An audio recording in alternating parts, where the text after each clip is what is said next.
Қайырлы кеш достар, бүгін әңгіме бастадым. Ешкімнің өмірі емес, өз фантазиям. Сонымен лайк баса отырыңыздар. Бір бөлім.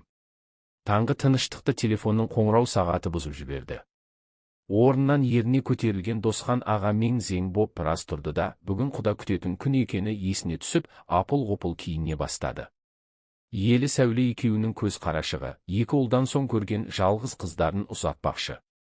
Айжанар жалғыз қыз болса да, ерке шолжаң дегенді білмей өсті. Жастайынан аурушаң анасының жағдайын жасап, үйдегі үш еркектің тамағы мен кірлері осының мойнында еді. Анасы Айжанарды босанғанда қан қысымы көтеріліп, сол ауру пәле болып жабысты да қалды. Көп қимылдаса әлсіреп, қан қысымы көтеріліп жатып қалады. Өте ұяң болып өскен Айжанар сабағында жақсы оқыды. ЖОО-на өз біліммен түсіп, қызыл дипломмен аяқтады. Үйлеріне жақын орналасқан амбулаторияға терапевт болып жұмысқа тұрғанына көп болмаса да, ұзатылып кететінін білген соң бірге істейтін жастармен қимай қоштасты. Жұмыстағы құрбысы, Динара неге екені белгісіз болашақ күйеуін жақтыртпады.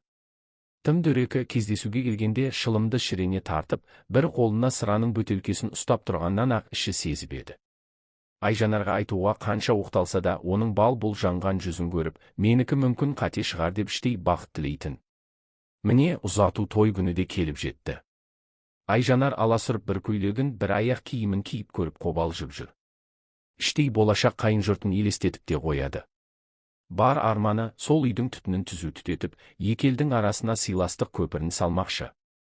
Кесі Досхан жүк көлігімен ұзақ сапарларға шығып, ақшаны күреп табатын, ал анасы Сәуле үйде сол ақшаны ұқсатып отыратын. Солай үш перзенттерінде елдің алды болмаса да, қатарынан кем қылмай өсіріп жетілдірді. Бір ағасы өзі оқыған, ЖОО-да мұғалім болып қалып қойды да, екінші ағасы ауылға келіп диханшылықпен айналысты. Өзіне тоқ өлет болғандықтан ұзату тойы дүркіреп өтті. Қайын жұртына келіп беташар мен үлкен үйлену тойы одан да керемет өтті.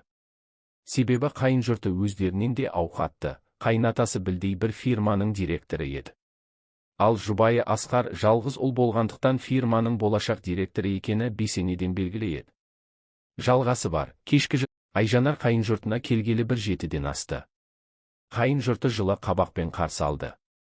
Тек Асқардың кері тартпа мінезіне ғана тосырқап қалды. Асқар мен Айжанар негізі ата-аналары арқылы танысты.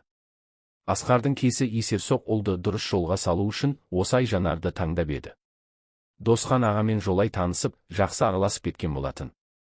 Үйіне бір-екі рет қонаққа келіп, Айжанардың ақылды, биязы мінезін көріп бірден келін етуді мақсат етті. Айжанар сұңғақ бойлы, сымбатты жігітті бірден ұнатты. Ал Асқар Айжанарды өзінің жүрген қыздары секілді біреу деп ойлады да онша мін бермеді. Айжанар іштей секем алғанымен кесінің осы кісілермен құда боламыз деген сөзіне қарсы келе алмады. Оның үстіне Асқарды жақсы көріп қалғаны тағы бар. Асқар үйленген соңда кешке шырттай киініп, кесі берген соңғы үлгідегі көлікті мініп қыдырысын қоймады. Кесінің фирмадан қолы босамайды, анасының айтқанын құлағына да ілмейді. Айжанар келіндік өмірін бұлай елестетпеп еді. Оған жарының жылулығы жетіспейтін. Іштей ғана езіліп, сол үйдің тек тірлігін ғана жасайтын робот сияқты сезінді өзін. Ата-енесі Асқардың ең болмаса балалы болғанда өзгерер деп сенді. Арада бір жыл өтіп Айжанар шекесі торсықтай ұлды дүниеге келді. Бұдан асқан бақыт бар ма? Дүркіретіп мен деген мейрамханада бесік тойын өткізді. Асқардың екі езуі құлағында. Кішкентай Асылхан туылғалы Асқар үйден шықпайтын болды. Күндіз кесімен компанияға кетеді, кешке ұлын сағынып жетеді. Бірі мұны жақсылыққа жорып қуанысты. Бір күні далада Асылханды коляскаға салып жесі қарап отырған, Айжанар кешкі астың қамына кіріскені сол еді, сыртқы қақпаны біреу қатты ұрғылады. Ара-тұра елдің айқайлаған дауысы да естіледі. Үйде көмекші ретінде жүретін алыс туыстарының баласы барып есікті ашып еді. Ар жағынан қысқа көйлекпен, қара көзнектегі бір қыз асыға басып, Асқар қайда деп ентелеп кіріп келді. Түсінбей тұрып қалған енелі келін, ол жұмыста деп қосарлана жауап қатты. Ілгі қыз майса басып Айжанардың алдына келіп, айтып жүрген ауылдың қап-қара бишарачкасы сен ба деді миығынан күліп. Біліп қой, Асқар сен сияқты ауылдың мамбеткасын менсінбейді. Ол мені сүйеді. Так что не мечтай деді де шығып кетті. Есеңгіреп отырып қалған Айжанар өз құлағына өзі сенбей, басы айналып, көзі қарауытып бара жатты. Көзін ашса айналап бақ. Қабырғада үстіндегі киімде, жатқан төсегі де. Басы мең-зең болып тұр. Есікті ашып ақ халат киген медбике кіріп, қан қысымын өлшей бастады. Сол кезде барып ауруханада жатқанын біліп, маған не болды деп сұрады. Медбике енді жай жапсарын түсіндіре беріп еді, кешегі оқиға есіне сап ете түсті. Бірінші кезекте енді 3 айға толған баласын іздей беріп еді, омырауы тырсиып иіп кетті.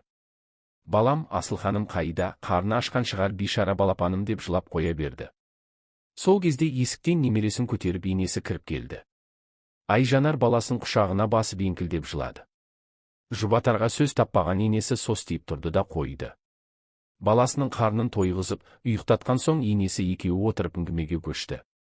Қызым, уайымдама, Асылханды кешеден бері қосымша смес беріп қарадым. Жағдайы жақсы, өзің көрдің ғой.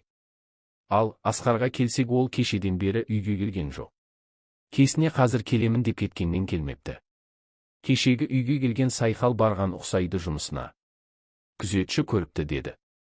Бір нүктеге қадалып отырған Айжанар 5-10 минут үнсіз отырды да, өзі келсін, бірін өз аузынан естейік деп үйге жинала бастады.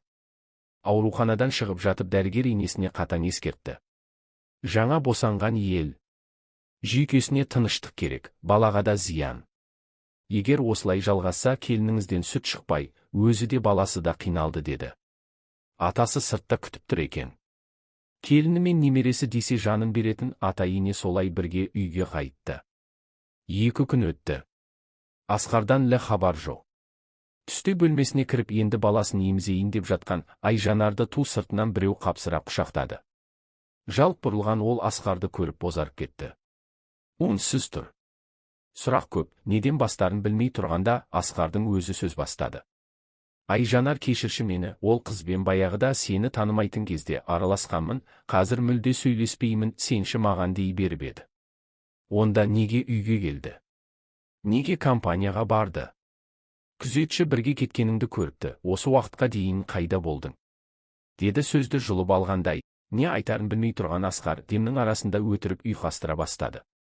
Бірге кеткенім рас, мен оған үйленгенімді, балам бар екенін, енді араласпайтынымызды айтып қажет жеріне жеткізіп салдым. Сосын келе жатқанымда ауылдағы досым Ертайды білесің ғой, сол қоңырау шалып, қиын жағдайда екенін айтып шақырды. Соған кетіп қалдым. Неге онда ескертпедің? Жолда телефонның қуаты бітіп кетті. Ал ауылда мүлде байланыс жоқ. Рас айтам деген ол келіншегін құшақтап кешірім сұрады. Не сенерін, не сенбесін білмеген Айжанар көзінің жасын сығып баласын емізе берді. Ертеңіне атасы мен Асқар жұмысқа кетті. Енесі Асылханды алып бөлмесіне ойнатып отырғанын көріп Айжанар асханаға бет алды. Қуатта тұрған телефонын алып, құрбысы Динараға хабарласты. Болған жайтты айтып, үйіне келуін өтінді. Шер тарқатып сөйлескісі келді. Ауылдан қалаға келу оңай емес екенін, жұмыстан жібермейтінін айтып, сенбі күні келемін деді. Сол оқиғадан соң тыныш жүрген Асқар 3-4 күннен соң тағы үйге қонбады. Түнімен көз ілмеген Айжанар ертең не болса да Динара келеді, сонымен сөйлесіп алайын деп шешті. Жалғасы бар, достар, жалғасын кешке саламын.